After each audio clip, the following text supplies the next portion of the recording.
Hello friends, welcome to the video lecture series of Vidyam Academy. I am Mangesh sir and we are discussing topic number 2 in 12th physics, that is mechanical properties of fluids. This is part number 4. Up to part number 3 we have gone through definitions like fluids, pressures, even we have derived few equations for pressure like absolute pressure or gauge pressure. But in this particular session we are going to talk about surface tension. This is property of liquid only. To understand surface tension, first of all, we have to understand what do you mean by intermolecular forces. He property खूप महत्त्वाची आहे. Inter means दोन molecule मधील. So basically any material is made up of molecules, whether it is solid, liquid or gases. So let us consider we have two different molecules A and B. Now these molecules will attract each other by some sort of a force, and generally we are talking about attraction only. हे माहित असू दे. So the force of attraction between two molecules is known as intermolecular force. But हे जे force आहे हा force खूप दूरवर किंवा इन्फिनिटी डिस्टन्सपर्यंत असं काही काम नाही करत. याला एक सर्टन लिमिट आहे. So the distance up to which molecular forces are effective is known as range of molecular force. म्हणजे काय, समजा हा A मोलेक्यूल ठेवला तर A मोलेक्यूल B ला अट्रॅक्ट करेल, बट एका सर्टन डिस्टन्सच्या पुढे जर B गेला तर त्या दोघांमध्ये अट्रॅक्शन होणार नाही. मग ह्यामध्ये दोघांमध्ये डिस्टन्स किती असावं, तर ते डिस्टन्स जनरली फ्यू नॅनोमीटर्समध्ये असावं, म्हणजे 10⁹ ऑर्डरमध्ये. So range of molecular forces आणि इंटरमोलेक्युलर फोर्सेसची आयडिया जर क्लिअर झाली असेल तर आता आपण पुढे जाऊ. Now we will try to understand what are the types of intermolecular forces. So basically दोन वेगवेगळे प्रकार पडतात इंटरमोलेक्युलर फोर्सेसचे. कसे, तर कुठले दोन मोलेक्युल तुम्ही इंटरॅक्ट करताय. आता दोन वे कसे आहेत बघा. जर मी एक मटेरियल घेतलं जसं की हा पेन आहे, मग या पेनच्या मटेरियलमधले दोन मोलेक्युल्स मी घेतले म्हणजे सेम मटेरियलमधले दोन मोलेक्युल्स असं घेऊ शकतो. किंवा हा पेन आणि हे पेज ह्या दोन वेगळ्या मटेरियल्सचे दोन मोलेक्युल्स. मग यानुसार दोन प्रकार पडतात. त्याला म्हणतो आपण कोहेसिव्ह आणि ॲडेसिव्ह. चला आपण कोहेसिव्हचा विचार करू. कोहेसिव्ह फोर्स, आता इथे मी एक डॅश ठेवली आहे. जनरली डॅश लिहायची काही गरज नाही, फक्त तुम्हाला अंडरस्टँडिंगसाठी मी एक डॅश लिहिली आहे, कारण तुम्हाला वर्ड स्प्लिट करून कळावं नक्की काय. कोहेसिव्ह, कोलॅबरेशन, कॉपरेशन हे जेव्हा वर्ड असतात, जेव्हा को ही टर्म आपण यूज करतो त्यावेळेला आपण सेम क्वांटिटीजबद्दल बोलतो, सेम टाईपच्या ऑब्जेक्ट्सबद्दल बोलतो. Similar way the force of attraction between two molecules of a same substance is non as a cohesive force. दोन मोलेक्युल्समधलं अट्रॅक्शन, बट कंडिशन काय आहे, हे दोन्ही मोलेक्युल सेम मटेरियलचेच असावेत. जसं की मी आत्ता सांगितलं होतं, हा जर पेन आहे तर यामधले दोन मोलेक्युल एकमेकाला अट्रॅक्ट करत आहेत पण सेम मटेरियलमध्ये असल्यामुळे याला आपण या टाईपच्या फोर्सला काय म्हणतोय, कोहेसिव्ह फोर्स. जर कोहेसिव्ह फोर्सचा विचार केला आपण तर सॉलिड, लिक्विड आणि गॅसला आपण कम्पेअर करू शकतो. Generally cohesive force is very stronger in case of solids. आता खूप जास्त स्ट्रॉंग कोहेसिव्ह फोर्स आहे, त्यामुळंच काय होतं, अट्रॅक्शनमुळं मोलेक्युल जे आहेत ते बाउंडेड राहतात सॉलिड्समध्ये. जसं की आपल्याला माहिती आहे सॉलिड्स क्लोज्ड अँड कॉम्पॅक्टली अरेंज्ड आहेत. मग जर कोहेसिव्ह फोर्स हळूहळू कमी होत असेल, जसं की आपण सॉलिडकडून गेलो लिक्विडकडे, लिक्विडकडून गेलो गॅसकडे, तर कोहेसिव्ह फोर्स जो आहे तो हळूहळू कमी व्हायला लागतो. म्हणजेच काय, दोन मोलेक्युल्समधलं अट्रॅक्शन हे कमी व्हायला लागतं. आणि दोन मोलेक्युलमधलं अट्रॅक्शन कमी झाल्यामुळं तुम्हाला लक्षात येईल सॉलिडकडून तुम्ही लिक्विड आणि थ्रू गॅसकडे जाताना डेफिनेट शेप आणि साईज तुम्ही हरवून बसता. फक्त सॉलिड्सना डेफिनेट शेप आणि साईज आहे. It is due to cohesive force only. लक्षात आलं. Anyway, now next is adhesive force. आता याचं सगळ्यात सोपं एक्झाम्पल ॲडेशन म्हणजे समजून घेण्यासाठी मी तुम्हाला एक प्रोडक्ट सांगेल, जसं की फेविकॉल. फेविकॉलवरती लिहिलं असतं बघा, ॲडेसिव्ह मटेरियल किंवा एक ॲडेसिव्ह केमिकल आहे असं. मग आता याचं मिनिंग काय, तर फेविकॉल काय करतो, दोन वेगळ्या गोष्टींना बाइंड करतो. जसं की आता आपण विचार करू, हे एक पेज आहे आणि माझ्याकडे दुसऱ्या टाईपचा एखादा ऑब्जेक्ट आहे, काही एक ऑब्जेक्ट आहे. त्या ऑब्जेक्टला मी या पेजवरती स्टिक करून ठेवणार आहे बाय युझिंग ॲडेसिव्ह लाईक फेविकॉल. तर अशा केसमध्ये काय होईल, तर अशा केसमध्ये आपल्याला या दोन्ही वस्तूंना बाइंड करणारं मटेरियल जे असेल ते फेविकॉल. ओके, मग फेविकॉल काय करतं, दोन वेगळ्या मोलेक्युल्सना पण जे दोन वेगळ्या मटेरियलचे आहेत या दोघांना बाइंड करतं. जसं की बघा, तुम्ही माझ्याकडं एक स्टिक आहे, त्यावरती लिहिलं आहे व्हाईट ॲडेसिव्ह. मग ॲडेसिव्हचं काम काय असेल, जसं मी सांगितलं आहे की दोन वेगळ्या मोलेक्युल्सना आपण यामध्ये स्टिक करणार आहोत. ओके, सो दोन टाईप काय असतील, कोहेसिव्ह म्हणजे सेम मटेरियलमधलं अट्रॅक्शन, ॲडेसिव्ह म्हणजे दोन वेगळ्या मटेरियल्समधलं attraction. Now next is sphere of influence. आता नक्की स्पिअर ऑफ इन्फ्लुएन्स समजण्यासाठी एक स्पिअरची आयडिया तर आपल्याला येत असेल. स्पिअर म्हणजे मग आपल्याला 3D ऑब्जेक्ट आहे, लाईक जसं की आपण बॉल आहे. ओके, पण सध्या आपण याचं 2D इमॅजिनेशन पर्यंत बघू काय होतं. आता आपण काय करणार, समजा की आपला हा ए मोलेक्यूल आहे ज्याचा आपल्याला स्पिअर ऑफ इन्फ्लुएन्स ड्रॉ करायचं आहे. मग मी काय करणार आहे, जो मोलेक्यूल आहे that will be considered as a centre. Okay, आणि याच्याभोवती मी आता एक स्पिअर ड्रॉ करणार आहे, किंवा मी सध्या इमेज मी 2Dमध्ये घेतो आहे, तुम्ही 3Dमध्ये पण विचार केला तरी काही हरकत नाही. सो याला सेंटर मानून, या मोलेक्यूलला सेंटर मानून एक रेडियस मी कन्सिडर करेल. आता रेडियस काय असेल, तर ए मोलेक्यूल जो आहे हा त्याच्या व्हिसिनिटीमध्ये असलेल्या काही मोलेक्युल्सना अट्रॅक्ट करेल. पण कोणते मोलेक्युल्स तो अट्रॅक्ट करेल, म्हणजे कुठले, तर जिथंपर्यंत याचा रेंज जातो आहे, ज्या रेंजपर्यंत याचं अट्रॅक्शन फील होते. मग समजा की धरून चला आपण हे एक सर्टन नॅनोमीटरपर्यंतचा डिस्टन्स आहे, आपण स्केल वाईज कन्सिडर केलं, तेवढं डिस्टन्स तो इकडं दाखवेल, तेवढं डिस्टन्स तो इकडं दाखवेल, तेवढं डिस्टन्स तो डाउनवर्ड पण दाखवेल. सो दॅट ओव्हरऑल आपल्याला असा एक स्पिअर मिळायला लागेल. 2Dमध्ये बघितलं तर सर्कल, पण 3Dमध्ये जर तुम्ही इमॅजिन केलं तर सगळ्या बाजूला ए हा अट्रॅक्शन दाखवायला लागेल. Okay, so what is sphere of influence? By considering this circle, this molecule as a center, if you draw a sphere by considering radius equal to molecular forces, now this will behave as a sphere of influence. हा एक imaginary concept आहे किंवा imaginary sphere आहे, but रिॲलिटीमध्ये या स्पिअरच्या व्हिसिनिटीमध्ये जेव्हा दुसरा molecule येईल त्याच वेळेला या ए मोलेक्यूलचं आपल्याला अट्रॅक्शन किंवा इंट्रॅक्शन दुसऱ्या मोलेक्यूलची होताना दिसेल. ओके, पण हा कन्सेप्ट खूप महत्त्वाचा आहे ज्यासाठी आपल्याला सरफेस टेन्शन प्रॉपर्टीचा विचार करायचा असेल तर. हवे तर आपण एकदा रिवाइज करू. What is sphere of influence? An imaginary sphere with molecule at its centre and radius equal to the molecular range is known as sphere of influence. Right? Now next we will move to the surface film. Surface film किंवा surface tension सुद्धा understand करण्यासाठी मी तुम्हाला image दाखवू इच्छितो. जसं की या इमेजमध्ये तुम्ही बघू शकता, हा वॉटरचा सरफेस आहे ज्यावरती मस्किटो जो आहे हा इझिली स्टेडी पोझिशनमध्ये आहे. हा त्यामध्ये किंवा डीप झाला नाही किंवा त्याच्या वेटमुळे तो खाली गेलेला नाही, कारण या सरफेसवरती अशी काहीतरी स्पेशल फिजिक्सचा फिनॉमिना ॲक्ट होतो आहे जो की याला लिफ्ट करतो आहे on the surface of water. Okay, but आत्ताच्या घडीला सरफेस फिल्मची अंडरस्टँडिंग जर आपल्याला करायचं असेल तर हे मात्र नक्की माहीत असू दे, हा जो मस्किटो आहे हा टॉप सरफेसवरती आहे आणि टॉप सरफेसलाच आपण जनरली सरफेस फिल्म असं म्हणतो आहे. ओके, बट त्याला अजून प्रिसाईज जर बघायचं असेल तर थोडंसं आपण एक डायग्रॅमॅटिक रिप्रेझेंटेशन पण बघू. आता आपण मानून चालू की आपल्याकडे एक कंटेनर आहे आणि त्या कंटेनरमध्ये आपण एक सर्टन क्वांटिटी वॉटर असं फिल केलेलं आहे. So this top layer will give you interface between air and water. Okay, now what is the basic definition of a surface film? The surface layer of a liquid with thickness equal to a range of intermolecular forces is called surface film. This is basic definition. म्हणजे काय, समजा इथे एक top सरफेसचा water मॉलिक्यूलचा मी consider करतो आहे, तो म्हणजे जसा हा मॉलिक्यूल आहे आणि ह्या टॉप सरफेसला असताना याचं जे काही रेंज ऑफ इंटरमॉलिक्युलर फोर्स आहे जिथंपर्यंत जाईल, टॉपचा मोलेक्यूलचा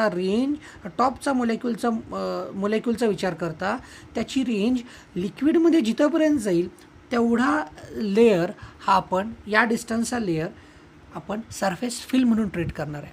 लक्षात आलं? बघा, क्विक रिव्हिजन करूया आपण.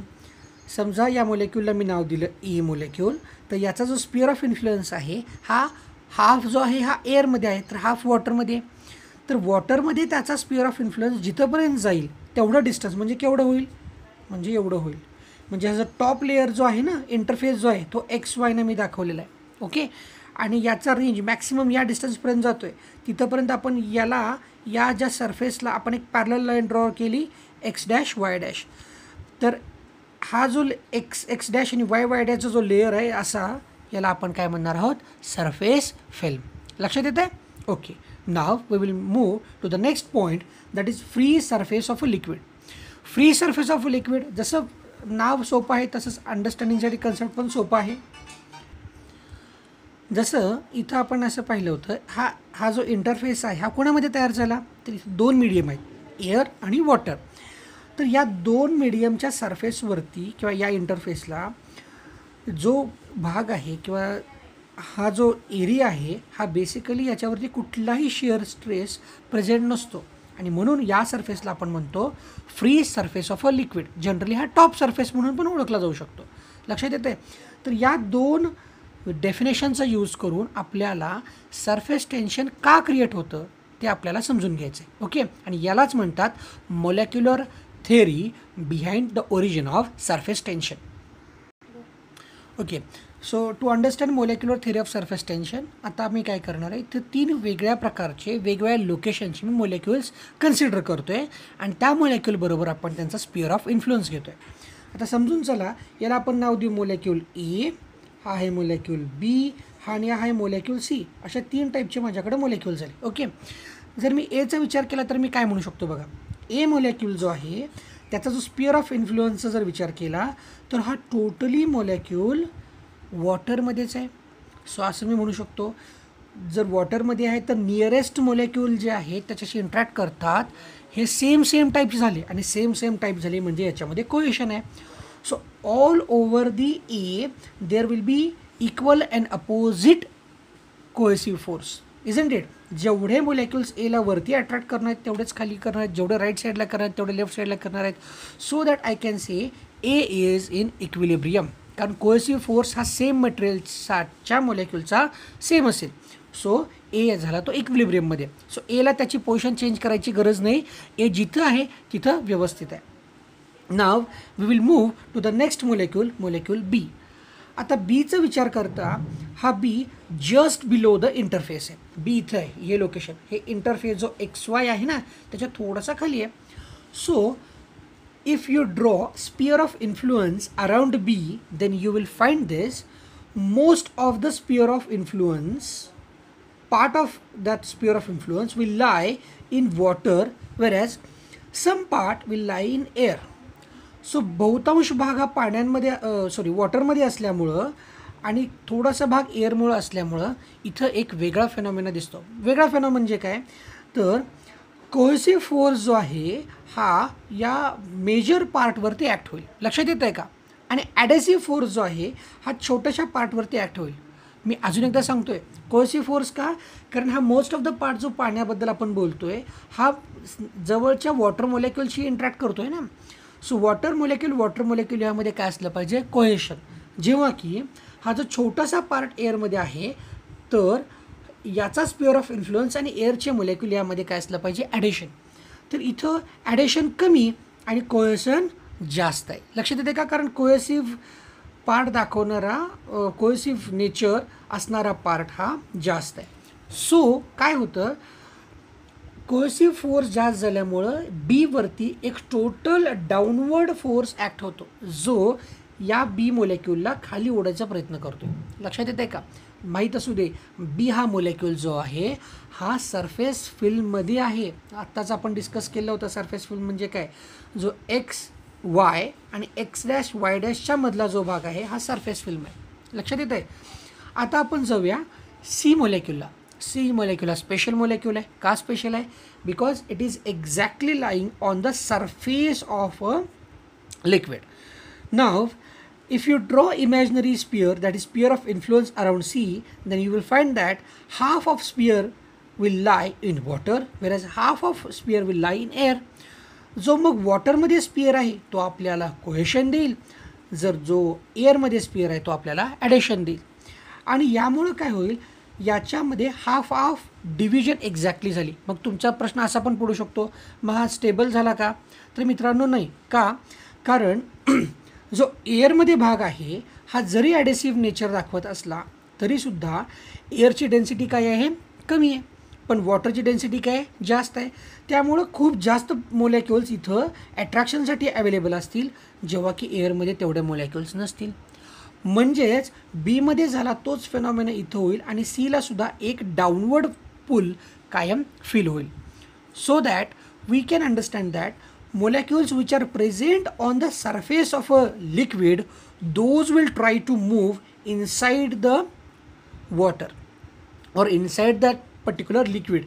म्हणून या सरफेसवरचे प्रत्येक मोलेक्युल हे इक्विलिब्रियममध्ये नाहीत, ते कायम एका टाईपच्या टेन्शनमध्ये आहेत, एका टाईपच्या फोर्समध्ये आहेत, जो की त्यांना इनसाईड जाण्यासाठी प्रवृत्त करतो आहे. लक्षात येतं आहे. आणि यामुळंच काय होतं, कुठल्याही लिक्विडचा सरफेस जो आहे हा नॉर्मल बल्क लिक्विडसारखा बिहेव न करता वेगळ्या प्रॉपर्टीज दाखवतो. आणि म्हणूनच आपण एक मगाशी एक्झाम्पल बघितलं होतं मस्किटोचं. तर मस्किटो हा वॉटरच्या सरफेसवरती इझिली राहू शकतो, कारण सरफेसवरती एक टेन्शन आहे आणि यालाच आपण सरफेस टेन्शन म्हणतो आहे. किंवा आपण काही एक्झाम्पलसुद्धा पाहिले असेल, शिप ही समुद्रातून जेव्हा सीमधून ती जाती आहे त्यावेळेलासुद्धा ती कधी सिंक होत नाही, कारण तिथंसुद्धा सरफेस टेन्शनचा फेनॉमेना ॲक्ट होतो आहे. हेच नाही, अशाला आपल्याला सरफेस टेन्शनचे एक्झाम्पल असणारे बरेच सारे एक्झाम्पल्स देता येतील. इवन मस्किटोजमध्ये तुम्हाला अजून एक छानसं एक्झाम्पल असं माहीत असेल की जे मस्किटोचे एग्ज असतात हे वॉटरच्या सरफेसवरती असतात आणि मस्किटो किंवा मस्किटोचे एग्ज या सरफेस टेन्शनमुळं काय होतात तर इझिली त्या सरफेसवरती मूव्ह होत असतात. मग यांना जर आपल्याला नाहीसं करायचं असेल किंवा यांना नष्ट करायचं असेल तर काय केलं जातं, काही टाईपचे केमिकल्स हे लिक्विडच्या सरफेसवरती स्प्रिंकल केले जातात आणि त्यामुळं काय होतं, त्या वस्तूचं सरफेस टेन्शन हे कमी होतं. सो जे एग्ज आहेत ते पाण्यामध्ये जातात, सिंक होतात आणि तिथं ते किल होतात.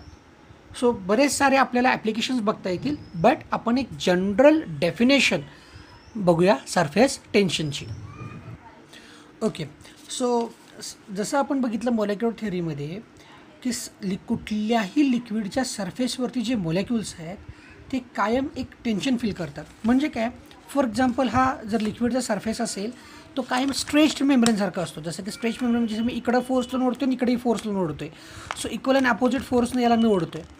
सो हा जो सरफेस आहे हा कायम टेन्शनमध्ये आहे आणि स्ट्रेच मेम्ब्रेनसारखा काम करतो आहे.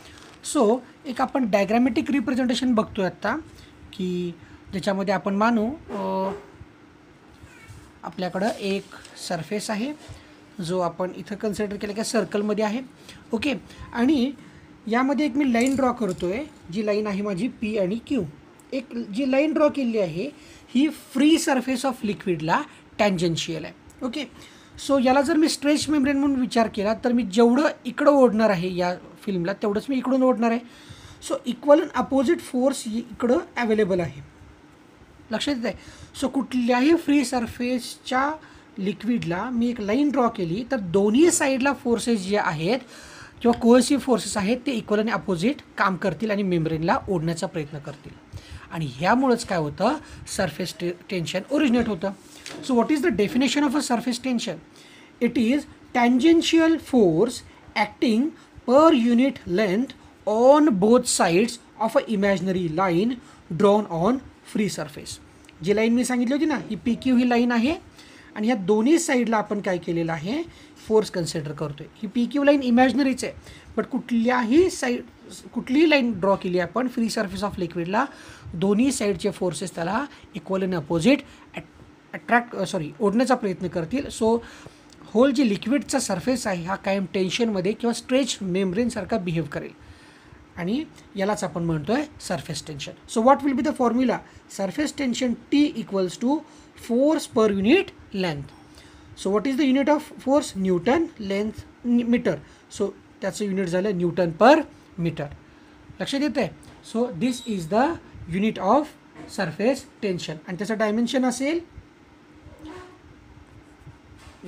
असेल L⁻0 M⁻1 T⁻². नेक्स्ट लेक्चरमध्ये आपण सरफेस टेन्शनचे ॲप्लिकेशन्स, त्याचबरोबर कॉन्टॅक्ट अँगल, मग तो हायड्रोफोबिक सरफेस काय असतो किंवा हायड्रोफिलिक काय असतो, यासारखे कन्सेप्ट बघणार आहे. Okay, till then goodbye and thank you.